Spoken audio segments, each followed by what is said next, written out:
누가복음 8장 4절 이하 8절 15절을 함께 읽습니다.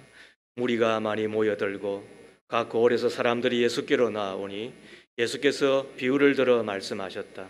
씨 뿌리는 사람이 씨를 뿌리러 나갔다. 그가 씨를 뿌리는데 들으는 길가에 떨어지니 발에 밟히기도 하고 하늘의 새들이 쪼아먹기도 하였다. 또 들으는 돌짝밭에 떨어지니 사기 돋아났다가 물기가 없어서 말라 버렸다.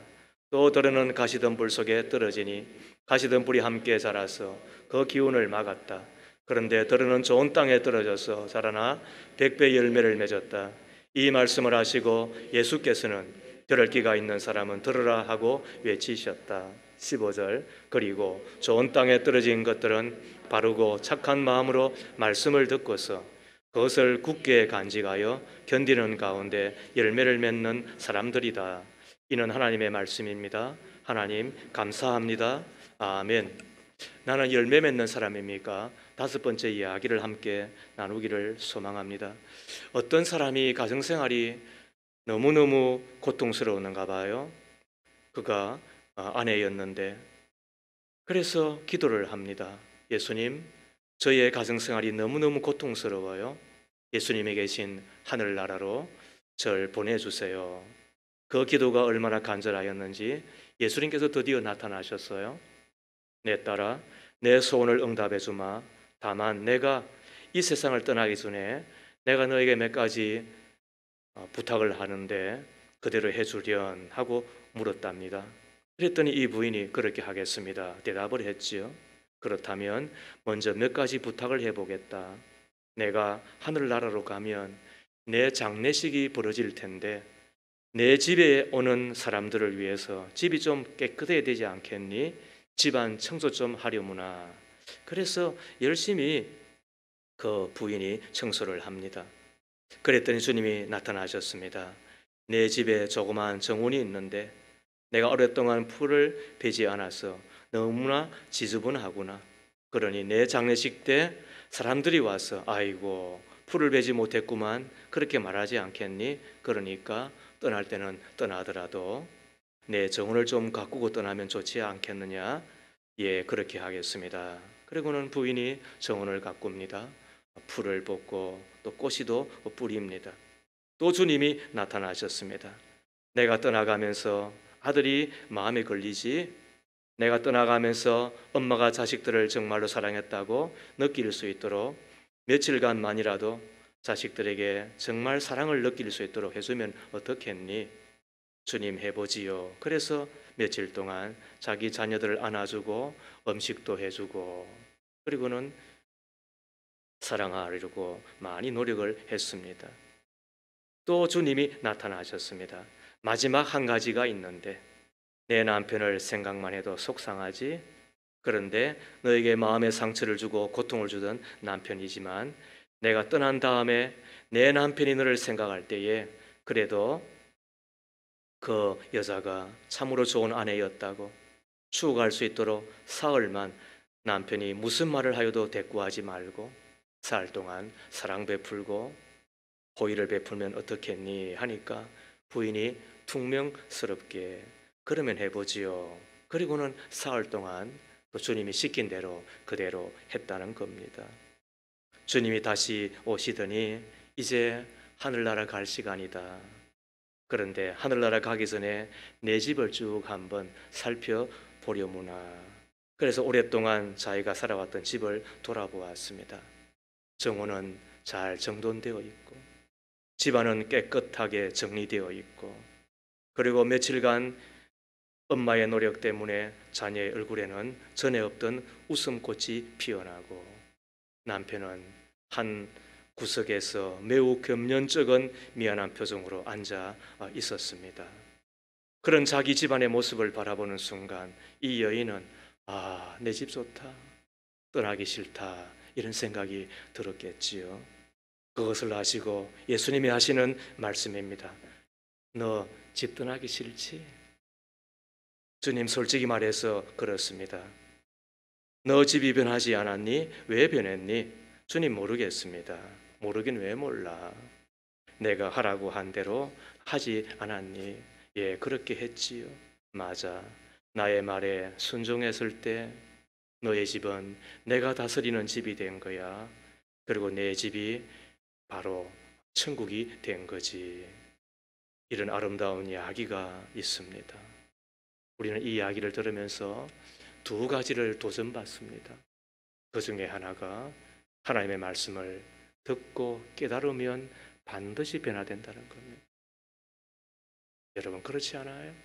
하나님의 말씀을 들으면 반드시 변화됩니다. 하나님의 말씀을 듣고 깨닫는데 변화가 왜 없어요? 글귀 하나 읽고도 인생이 달라지거든. 어느 책 한 권 읽고도 평생 자산으로 삼거든.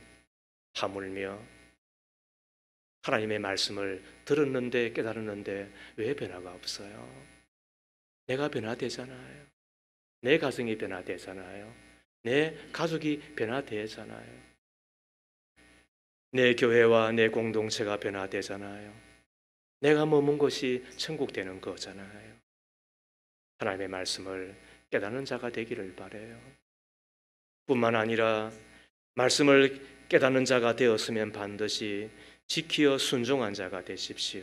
그리하면 열매가 맺혀집니다.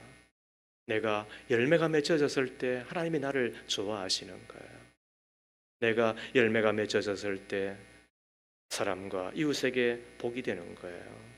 서론에서도 말씀드렸던 것처럼 이 여인이 하나님의 말씀을 듣고 그대로 실천해 보았더니 가정이 변화되잖아요.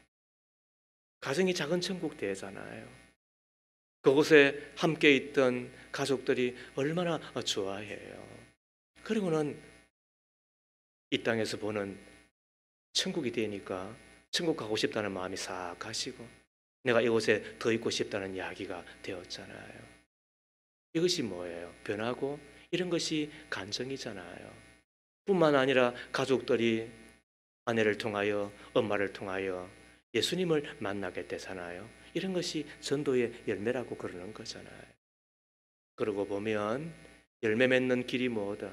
하나님의 말씀을 듣고 깨닫고 그럼 그 말씀을 지키면 반드시 어떻게 된다? 열매가 맺혀지는 것이다. 이것은 예외가 없어요. 살리는 것은 영이니 육은 무익하니라. 내가 너에게 이런 말이 영이요 생명이라고 어디에 있어요? 요한복음 6장 63절. 제 평생에 제가 붙들고 있는 거예요. 육은 무익하다. 살리는 것은 영이라는 거예요. 그런데 영은 성령을 말하는 게 아니에요. 내가 너에게 이런 말, 예수님께서 너에게 주신 말씀, 그 말씀이 살리는 영이라는 거예요. 그런데 그 말씀이 내 가운데 임하는데 내가 안 변화되어요? 내가 열매가 없어요? 그 사람은 예수 안 믿는 사람이에요. 그 사람은 아이도 신앙 없는 사람이에요. 그러므로 하나님의 말씀을 깨닫고 그 말씀을 지키어 순종하려고 하면 반드시 신앙의 열매는 맺혀지게 되는 거지요. 4절 이하 말씀을 보십시오. 무리가 많이 모여들고 각 고을에서 사람들이 예수께로 나오니 예수께서 비유를 들어 말씀하셨지요. 예수님의 설교는 대부분 다 비유였습니다. 비유라고 하는 것은 나란히 놓다는 뜻인 거예요. 그리고는 농부의 이야기를 나란히 놓아서 어떻게 한다고요? 설교하시는 거예요. 그러면은 듣기가 너무너무 쉽잖아요. 쉽게 깨달아지는 거잖아요. 소위 되었다고 생각하고 안다고 한 자는 그 이야기를 시시하게 여기고 깨닫지를 못해요. 그 버림받아요. 그러나 겸손한 마음으로 그 말씀을 들으려고 하면 농부마저도 촌부마저도 어린이마저도 그 말씀이 쉽게 들려지는 거예요. 이것이 비유설교예요. 그러면서 하시는 말씀이 씨 뿌리는 사람이 씨를 뿌리러 나갔다. 그가 씨를 뿌리는데 들으는 길가에 떨어지니 발에 밟히기도 하고 하늘에 새들이 쏘아먹기도 하였다. 농부가 밭에 나가 씨를 뿌립니다. 그랬더니 그 씨가 길가라고 하는 곳에 떨어진다고요.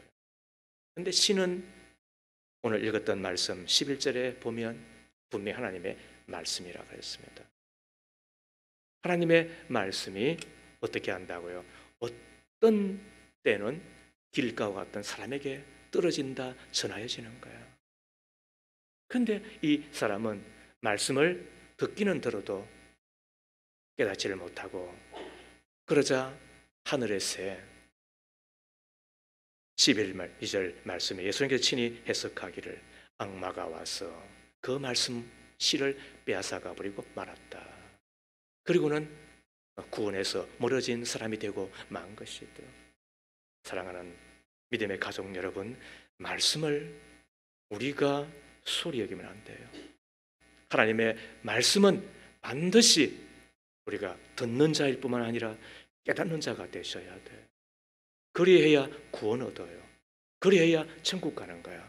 믿음의 결국은 영원 구원이라고 이야기하는데, 어떤 이는 그 기절을 믿다 보면 천국 가겠지 이렇게 생각하는데, 여러분 착각도 유분수예요. 믿다 보면 천국 간다는 뜻이 아니라 믿음의 궁극적인 목적은 천국 가는 거라는 거예요. 천국 가지 못하는데 이 땅에서 부귀영화를 누리고 천하를 얻는다 하더라도, 그러나 생명을 잃어버리면 무슨 소용이 있겠냐고 주께서 말씀하셨던 것처럼, 내가 믿으면은 결국 천국 가겠지, 착각하지 말아요. 네, 그런 생각하다가 나중에 가보았더니 지옥이면, 불구덩이면, 마귀가 있는 곳이면, 뱀이 버글버글하는, 그리고 물 한 방울의 자비도 없는 곳에 이르렀을 때에 그때 후회해봤자 여러분 그때는 늦은 정도가 아닙니다. 다 끝나는 것입니다. 그러므로 이 땅에서도 행복하게 살고 건강하게 살고 복되게 사는 것도 필요하지만, 그러나 그날 그곳에서 나의 영원한 본향, 내 아버지 집, 그리고 천성 하늘나라야 되는 것이에요. 이것 때문에 어떻게 한다? 내가 말씀을 듣는 자일 뿐만 아니라 말씀을 듣는 가운데 믿음을 가지셔야 되는 거예요. 그런데 어떻게 되는 거예요? 길가와 같은 마음의 사람들은 그 말씀을 그냥 시시하게, 그리고는 그냥 번둥번둥 그렇게 듣는 자가 되고 마는 거예요. 그때 마귀가 와서 말씀과 함께 그를 어떻게 한다? 지옥으로 끌고 가버리고 마는 거예요. 어떤 씨는 돌짝밭에 떨어집니다. 6절에 또 더러는 돌짝밭에 떨어지니 삭이 돋아났다가 물기가 없어서 말라 버렸다. 예수님께서 이 기절을 해석하신 것이 13절이에요. 돌짝밭에 떨어진 것들은 들을 때에는 그 말씀을 기쁘게 받아들이지만 뿌리가 없어서 3시 동안 믿다가 시련의 때가 오면 떨어져 나가는 사람들이다. 한때는 예수를 믿고 교회 생활을 하고 예배를 드리는 것이 그렇게도 좋아요. 우리 가운데 그런 이가 있잖아요. 학생의 때에, 청년의 때에 보면 그렇게 예수를 믿으면서 이낙낙거리고 그런 건 좋아요. 그런데 어느 날 갑자기 변질되어요. 갑자기 믿음의 길에서 떠나 방황하는 정도가 아니라 벌써 떨어져 나가는, 배반하는 사람들을 보게 되는 거예요. 무엇 때문에 그렇다고요? 시련이라고 이야기를 하는데 일면은 맞아요. 그러나 성경은 그 시련 때문에 믿음을 배반하는 경우가 다가 아니라는 거예요.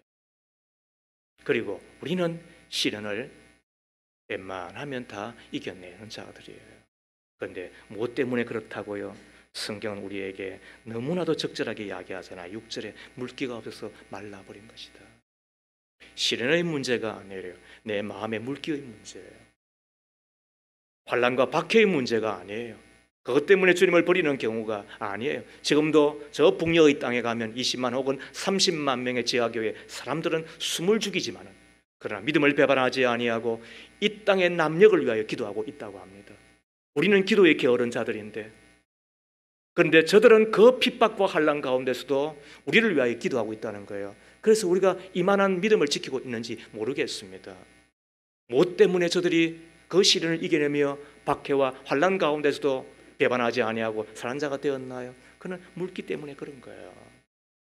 그래서 저들이 말라버리지 않는 거예요. 우리 가운데 은혜의 물기가 있으셔야 된다고요. 감개의 물기가 있으셔야 된다고요. 회개의 눈물이 있으셔야 된다고요. 긍휼히 여기며 하나님께 우리를 긍휼히 여기셨던 것처럼 그것이 우리의 심령을 촉촉하게 적셔낼 때에 우리가 배반하지 아니하고 배신하지 아니하고 그리고는 여전히 우리는 가난은 가난대로 부유는 부유대로 신앙의 적이 될 것인데 이겨내고 그리고 열매 맺는 자가 되는 거잖아요. 또 어떤 씨는 가시던 뿔에 떨어집니다. 17절 말씀에 또 들어는 가시던 뿔에 떨어지니 가시던 뿔이 함께 자라서 그 기운을 막았다. 그래서 열매를 맺지를 못하는 거예요.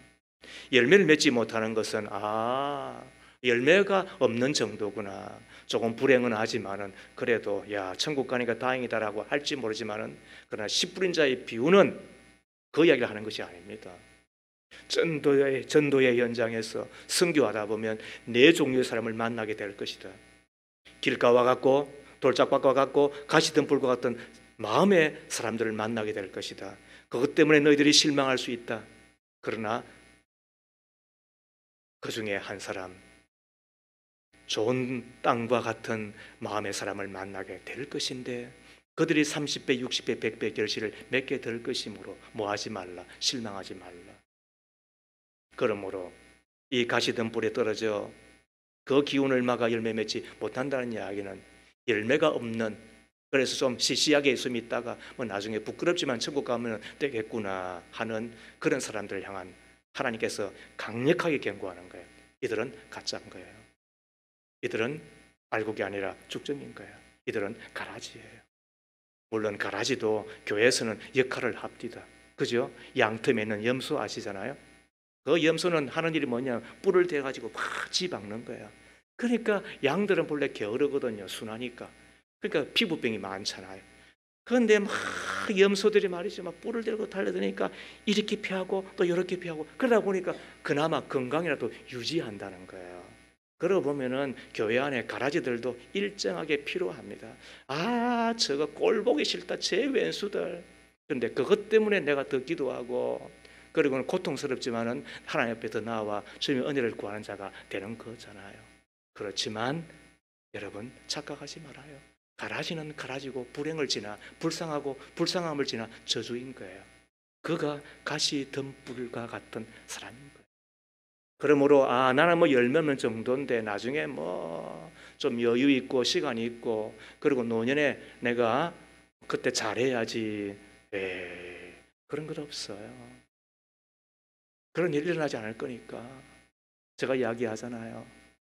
이 세상에 살 때는 부자처럼 호의호식하고 멋지게 살다가 죽을 때는 나사로처럼 천국에 싹 들어가야지. 그런 일 없을 거니까. 착각도 유분수고 그런 귀신 신하라 깡멍소리 하지 마세요, 여러분. 그런 일은 없을 거예요. 그런데 왜 이렇게 되었나요? 해석이 14절이에요.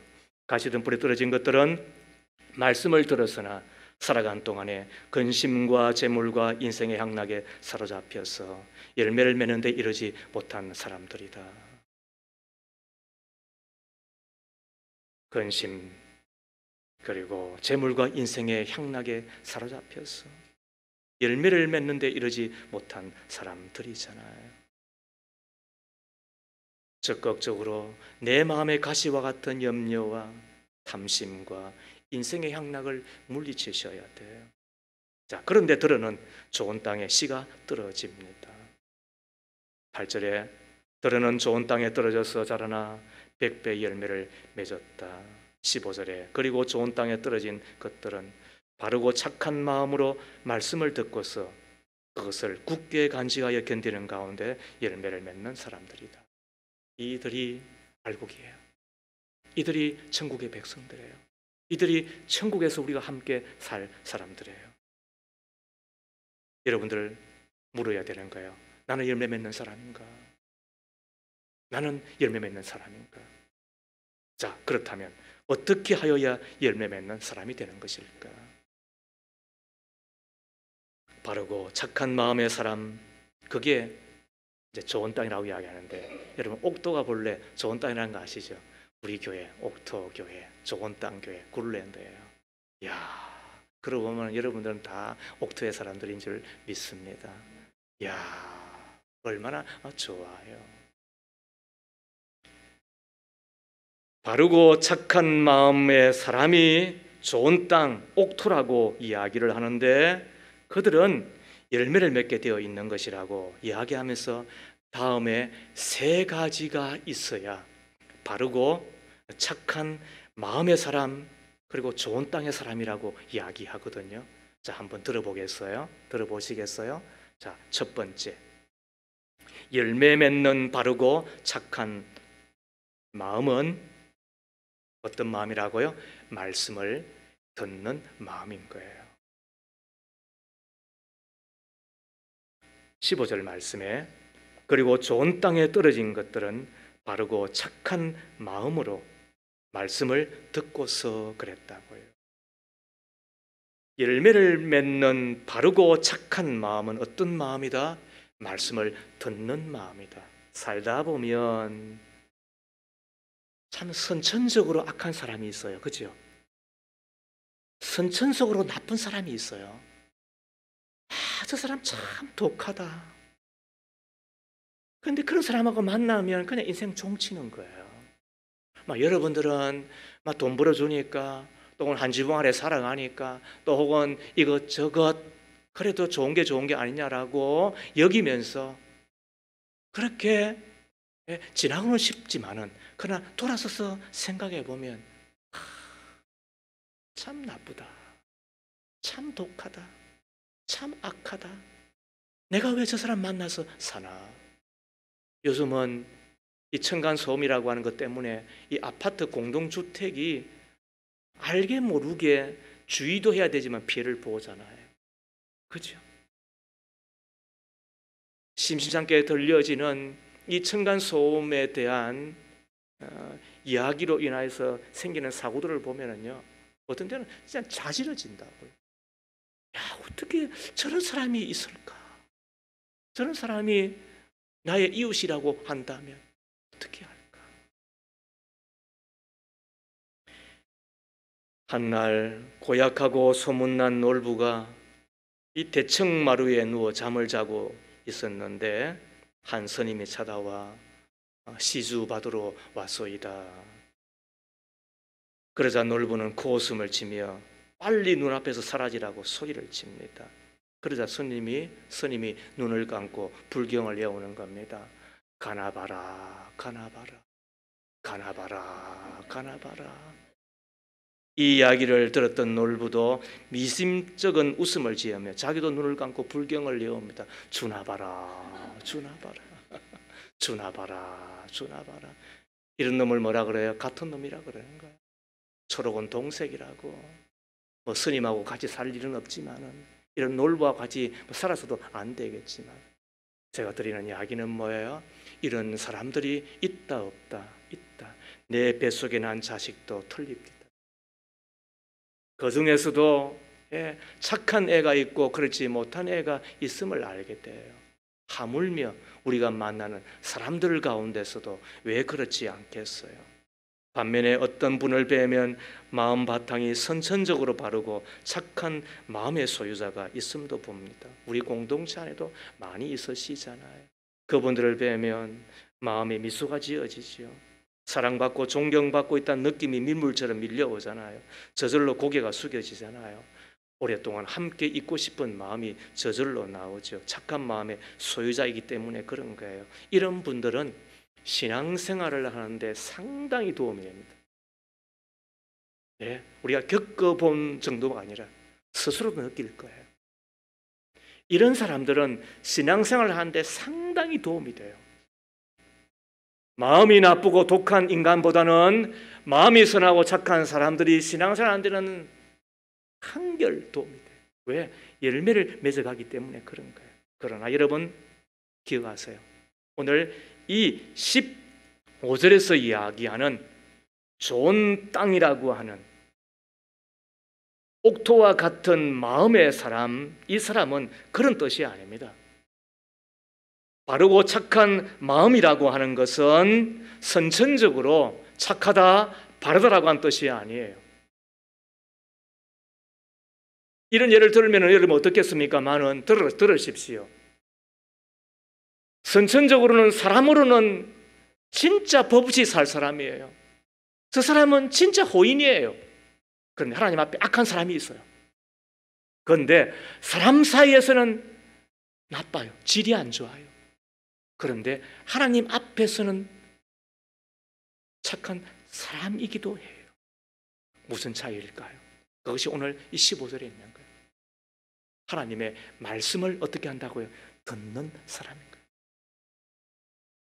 악하여도 하나님의 말씀을 듣는 사람은 하나님께서 어떻게 한다고? 착하고 바른 사람이라고 여기지고, 그러나 선한 사람인데도 불구하고 하나님의 말씀을 향해 길을 닫아요. 건들건들거려요. 들으려고 하지 않아요. 그럼 하나님 뭐라고요? 너 진짜 나쁜 놈이다. 너 진짜 악한 놈이다. 너 희망이 없다. 이렇게 해버리는 거예요. 동시에 어떻게 한다고요? 마귀가 와서 말씀을 싹 빼앗아 버리는 순간에 인생 땡땡땡 끝나고 말아요. 시카고 어느 시골 교회에 3살짜리 아이가 죽어서 장례를 치르고 있었어요. 그 장례식장에 한 거지 남자가 갑자기 뛰어들었습니다. 그는 어린 아이의 아버지로 알코올 중독자입니다. 그는 이틀 전에 자기 아이가 죽자 죽은 아이의 새 운동화를 벗겨서 35센트에 팔아 술을 마신 아버지였습니다. 이런 아버지가 아이 장례 때에 만취 상태로 나타난 것입니다. 짐승만도 못한 사람입니다. 이런 사람에게 무슨 기대가 있고 무슨 소망이 있겠습니까? 그런데 그가 변합니다. 예수님을 만납니다. 그리고는 미국 부흥의 한 페이지를 장식하는 목사님이 되는데, 그가 멘터 라이트라고 하는 목사님입니다. 질이 나쁘잖아요. 상종하기가 쉽지 않잖아요. 그런데 왜 그가 변화되고 하나님의 종으로 귀하게 쓰임받는 것입니까? 어느 계기가 뭔지는 잘 모르겠지만 하나님의 말씀을 듣는 자가 되었다는 거예요. 그러고 보면 여기에 승패가 있는 것입니다. 나는 착하다. 그런데 하나님이 악하게 여깁니다. 왜? 말씀 안 들으면. 나는 내가 늘 내 스스로 봐도 착한 구석이 없어. 내가 왜 이러지? 내가 왜 이러지? 내가 이러면 안 되는데, 그렇게 여겨지는 사람이 있을 수 있잖아요. 그럼에도 불구하고 내가 하나님의 말씀 앞에 길을 열고 그 말씀을 받아들이려고 하는 듣는 자의 자세를 제못하고요. 그때 하나님이 은혜 베푸시고 변화 주시고 그를 하나님이 기 써주시는 줄로 믿습니다.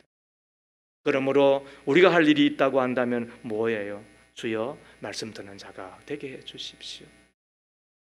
사도행전 17장 11절 이하에 베레아 성도들이 바로 그와 같은 사람이었습니다. 그래서 더 고상한 사람, 영적 귀족이 되었습니다.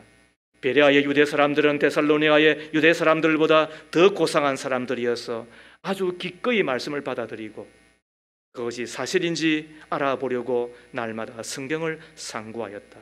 따라서 그들 가운데 믿게 된 사람이 많이 생겼다.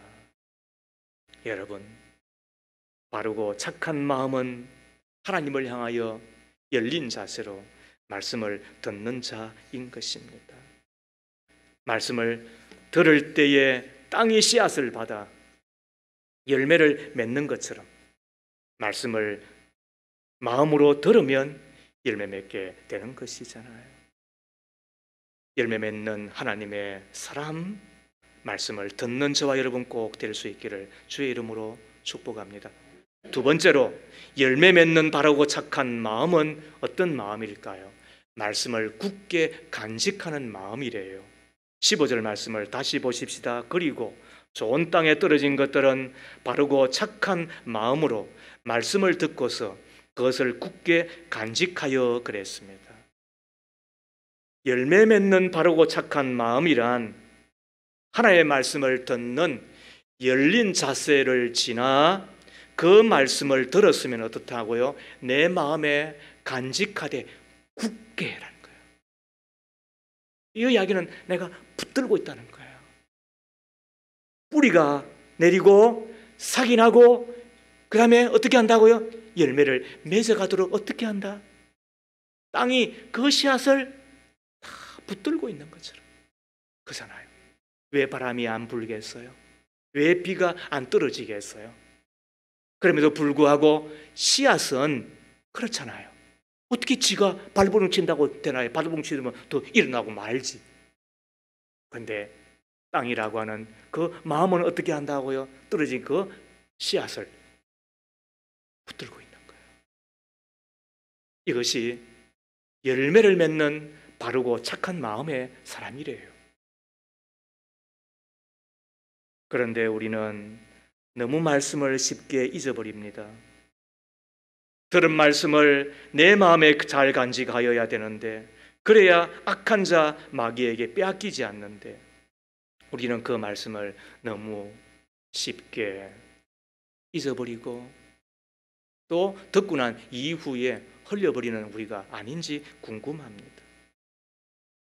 우리가 말씀을 내 마음에 담아 두어야 그 말씀과 함께 모든 좋은 것이 와요.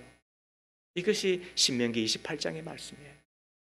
하나님은 복을 주실 때 먼저 말씀부터 보냈어요. 생각해 보세요. 믿음은 어디에서? 말씀을 들음으로. 그래서 어느 날 성경을 읽든지 설교를 듣든지 또 친구를 통해서 전도를 받든지 또 아니면 어떤 영화, 예수 영화 같은 걸 보든지 이런 등등을 통하여서 하나님의 말씀을 듣는 자예요. 근데 듣는 순간에 뭐가 따라와요? 구원이 따라오는 거예요. 어느 날 말씀을 듣는 가운데 기도를 시작을 해요. 그럼 기도와 함께 뭐가 따라와요? 응답이 따라오는 거예요. 어느 날 말씀을 듣는 가운데 하나님 내가 잘못했습니다. 참회 기도를 드린다고요. 그럼 참회와 함께 뭐가 따라온다고요? 하나님 우리를 성결케 하시고 우리를 깨끗게 하시고 그 깨끗함이 능력이 되는 거잖아요. 어느 날 말씀을 듣는 가운데 그래 내가 이제 나눔에 섬기는 삶이 살아야 되는 것이지 안 아까운 사람이 어디 있어요? 그런데 그 성경과 나눔의 삶을 사는 동시에 어떻게 하나님 나를 윤택해 주시는 거예요. 그러고 보면 모든 좋은 것들은 뭐와 함께 온다? 말씀과 함께 온다. 말씀을 들을 때 구원이 온 줄 믿기를 바랍니다. 말씀을 들을 때에 기도하게 되고 응답하게 되고 회개하게 되고 깨끗하게 되고 믿음의 부자 되게 되고 뿐만 아니라 나누고 섬기는 자가 되고 모든 좋은 것들이 말씀은 우리를 괴롭히는 것이 아니에요. 말씀은 우리를 귀찮게 하는 것이 아니에요.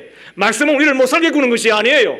하나님의 말씀은 우리에게 복을 주시는 뭐란다 입구가 되는 것이고 문이 되는 것이에요. 그것을 열고 들어가는 순간에 하나님께서 예배해 놓으신 부귀와 영화와 그리고 즐거움과 모든 좋은 것들이 그곳에 다 예비되어 있는데 하나님의 그 말씀을 내 마음에 간직하고 내 마음을 간직할 뿐만 아니라 그걸 굳게 잡고 살아가기 위해서 필요한 것이 뭘까요? 그런 말씀을 묵상하는 것입니다. 지난 주일날 설교 제목이 뭐예요? 그리고 그 제목과 함께 나누었던 3대지 설교가 있는데 무엇이었습니까? 저는 요즘 고맙다는 이야기를 했잖아요. 우리 부목사님이 설교를 듣는 자예요. 그러니까 참회 기도가 완전히 다 바뀌어버린 거예요. 말씀을 듣기 때문에 나오는 기도문이에요. 우리 장로님들도 말씀을 듣는 분들이기 때문에 설교 가운데서 반복하는 것처럼 보이지만 그러나 정리가 쫙 되잖아요. 왜? 말씀이 인생의 해답이기 때문에 그런 거예요. 말씀에 다른 길이 없는 거예요. 여러분 사람을 존중하는데 말을 안 들어요? 그 사람을 존중하고 말을 들었는데 말대로 안 되어요? 하물며 내 하나님을 존중하고 내 하나님의 말씀을 들었는데도 불구하고 역사가 나타나겠어요? 그렇다면 어떻게 해야 되는 거예요? 그 말씀을 내가 묵상하는 가운데 그 말씀을 내 마음에 담아 놓는 거잖아요. 그리하면 그 말씀과 함께 지혜도 주시고 능력도 주시고 치유도 주시고 회복도 주시고 모든 좋은 것들을 다 주시는 줄로 믿습니다. 말씀을 담는 자가 되기를 바랍니다. 그러므로 하나님께서 나에게 들려주신 그 말씀을 우리는 어떤 희생을 치르어서라도 말씀을 꼭 담고 붙들고 그리고 간직하고 살아가는 우리가 꼭 될 수 있기를 축복합니다. 이것이 열매 맺는 바르고 착한 마음이래요. 자, 마지막 세 번째 열매를 맺는 바르고 착한 마음은 뭘까요? 첫 번째는 뭐라고요? 듣는 마음이다. 쉽죠? 그러면은 이제는 하셔야지. 열매를 맺는 바르고 착한 마음은 말씀을 간직한 정도가 아니고 내가 굳게 내가 붙잡는 사람이다. 자, 이제 됐나요? 자, 그런데 하나 더 있다는 거예요. 그게 뭘까요? 견디는 마음이래요. 그러고 보면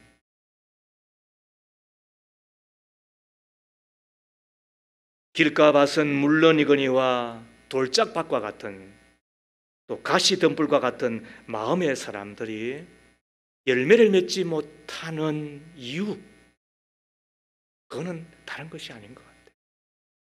저들도 말씀을 듣고 그걸 심지어 기뻐한 사람이에요. 그리고는 왕성하기까지 사람들로부터 지지를 받고 박수도 받는 때도 있었습니다. 그런데도 불구하고 끝내는 열매를 맺지 못해요. 히브리서에 의하면 은사를 받은 사람도 있다고 했습니다.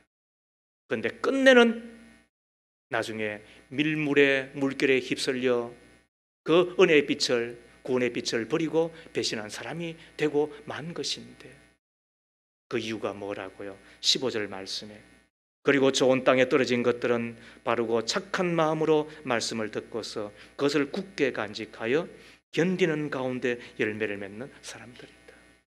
우리 예수님이 정확하게 찔러주었어요. 왜 돌짝밭과 같고 가시덤불과 같은 사람들이 열매를 맺지 못했는가? 견딤이 없었기 때문이라고. 옥토에 뿌려진 씨에 실은 없었겠습니까? 다시 이야기합니다. 좋은 땅이라고 여겨지는 나에게 실은 없겠어요? 세상의 염려와 재물의 유혹 없겠어요? 당연히 좋은 땅에 뿌려진 씨도 그와 같은 것들이 다 있는 거지요. 바르고 착한 마음의 사람이라 할지라도, 신자라 할지라도 염려와 재물의 욕심과 쾌락과 같은 시험들이 있어요. 그런데 그때 필요한 게 뭐예요? 열매를 맺으려면, 천국 가려면 그건 인내하는 거예요.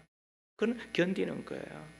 그런데 수많은 사람들이 말씀은 받지만 견디지 못해서 넘어집니다. 무엇보다도 시련을 견디셔야 됩니다.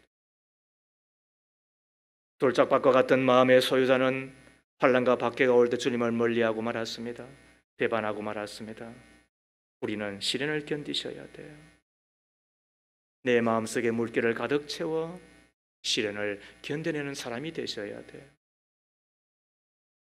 세상의 염려와 물질의 유혹과 향락도 견뎌내셔야 돼요. 이것은 가시와 같고 기운을 막는 것이라고 이야기를 하잖아요. 세상의 염려, 마음을 나누는 것이라고 이야기했죠. 염려하는 사람이 어디 있나? 근심 없는 사람이 어디 있나? 그리고는 그거를 뭐 어쩌겠어 내버려 두면 어떻게 한다고요? 기운이 막혀서 열매 맺지를 못해요. 천국 가기가 쉽지 않아요. 그때 하나님의 돌보심을 기억하고 하나님의 나라와 의를 구하며 하루하루 성실하게 사는 법을 배워 이 염려를 우리가 물리치셔야 돼요. 그것도 인내함으로. 지난주에 우리가 들었던 이 탐심이라고 하는, 이 탐욕이라고 하는 것도 가시와 같아서 기운을 막고 그리고는 우리를 믿음에서 무너지게 한다고 이야기를 했잖아요. 어떻게 하셔야 되나요? 하나님의 은혜를 붙드셔야 돼요. 은혜를 잊어버리는 순간 원망과 불평이 나요. 하나님의 은혜를 붙드는 순간 우리가 웬만한 욕심은 이겨낼 수가 있는 것. 더 나아가 자주 가는 가운데 드림과 나눔의 삶을 습관화하셔야 된다고 이야기를 하잖아요. 그것도 습관이라고 하는 이야기는 인내함으로 극복해내야 된다고 이야기를 한다고요. 그리고 오늘 우리에게 가르치는 바가 14절에 있어요. 인생의 향락에 사로잡혀서 열매를 맺는데 이르지 못하는 사람이다. 매우 주의하셔야 돼요. 누가복음만 이것을 기록했어요. 그러면은 아니 마태복음, 마가복음, 누가복음은 그 다른 복음인가? 그렇지 않아요. 그는 수신자가 틀리기 때문에 그런 거예요. 마태는 정통 유대인들, 마가복음은 또 마가복음대로, 누가복음은 이방인들을 위한, 요한복음은 전 세계를 향한, 아무튼 그런 수신자 차이가 나는 거예요. 그래서 예수님의 말씀인데도 유기적인 영감을 가지고 이 저자가 조금씩 차이가 나게 기록해 놨어요. 그런데 이 누가는 의사예요. 의사는 몸도 그리고 한편으로는 마음에 대해서도 전문가예요. 그가 하는 이야기가 뭐예요? 우리가 열매를 맺지 못하는 믿음에서 떠나 주님을 배반하는 가운데 또 하나가 뭐라고요? 그는 세상의 염려나 그리고 탐욕만큼이나 중요한 것이 인생의 향락이라고 가르치는 거예요. 그 인생의 향락이 어떻다고요? 우리로 믿음에서 떠나게 합니다. 재미없게 만듭니다. 그래서 예배 재미없어요. 기도 재미없어요. 말씀 있는 거 재미없어요. 그리고는 그런데 중독에 빠지고 말아요. 그런데 중독에 빠지면 어떤 일이 벌어진가? 인생 종치고 맙니다. 그래서 그죠? 봐봐요. 쇼핑 중독, 또 혹은 뭐 섹스 중독, 또 마약 중독, 또 혹은 이런저런 뭐 즐거움, 뭐 오락, 취미 등등의 것들. 그때 하나님께서 크게 한번 우리를 이렇게 매질해 주시면 그게 고마운 거예요. 그런데 그렇지 아니하고 그냥 내버려두면 유기당하고 버림당하고 마는 거예요. 그런데 필요한 것이 뭐라고요? 그는 견디 인내함으로 물리치셔야 되는 거예요. 그리하여서 열매 맺는 하나님의 사람이 되어야 되는 것 아니겠어요? 여러분은 어느 편의 사람이에요? 장석주 시인의 대추 하나리라고 하는 시를 한번 읽어보십시다. 잘 기록되어 있죠. 적에 저절로 붉어질 리는 없다. 저 안에 태풍 몇 개, 저 안에 천둥 몇 개, 저 안에 벼락 몇 개. 적에 혼자서 둥그러질 리는 없다. 저 안에 무설이 내리는 몇 밤, 저 안에 땡볕 두어 달, 저 안에 초승달 몇 날이 들어와서 둥글게 만드는 그 실께다. 대추야, 너는 세상과 통하였구나. 시인은 이야기하죠. 대추 한 알도 익어가는 과정에서 여러 시련을 딛고 일어서야 비로소 맛있는 과일이 된다고. 하물며 작은 대추 한 알도 이렇게 작은 혹은 많은 시련과 고통을 딛고 일어나야 빨갛게 익어가는데 우리 사람이야 어떤 어려움을 겪어야 하겠는가? 어떤 시련을 겪어야 열매를 맺겠는가? 이 이야기잖아요. 더 나아가 하나님의 사람들은 어떤 시련도, 어떤 염려도, 어떤 유혹도, 어떤 향락도 우리가 견뎌내어야 되죠. 그리하여야 열매 맺는 하나님의 사람들 되는 것 아니겠습니까? 이 인내의 힘은 성급함을 다스리는 데 있습니다. 인내의 힘을 기르려면 성급하게 포기하려는 순간을 이겨내셔야 됩니다. 옥리자에 이런 이야기가 전해지고 있습니다. 적나라 변방에 한 사람이 살고 있었습니다. 그는 3년 동안 어렵게 우산 만드는 법을 익혔지만 큰 가뭄이 들어 우산을 사는 사람이 없자 바로 우산 만드는 일을 포기하고 양수기 만드는 법을 배우기 시작했습니다. 그리하여 3년 동안 어렵게 기술을 익혔지만 이번에는 연일 비가 내려 다시 우산을 만들기 시작했습니다. 그런데 이 무렵 사방에 도적대가 일어나 군복과 무기가 모자라게 되자 그는 또 무기를 만들고 싶어졌습니다. 그는 인내하지 못하였습니다. 마음의 심지가 수시로 흔들려 실패한 인생이 되고 만 것입니다. 인내의 힘을 기르려면 성급하게 포기하려는 순간을 이겨내셔야 됩니다.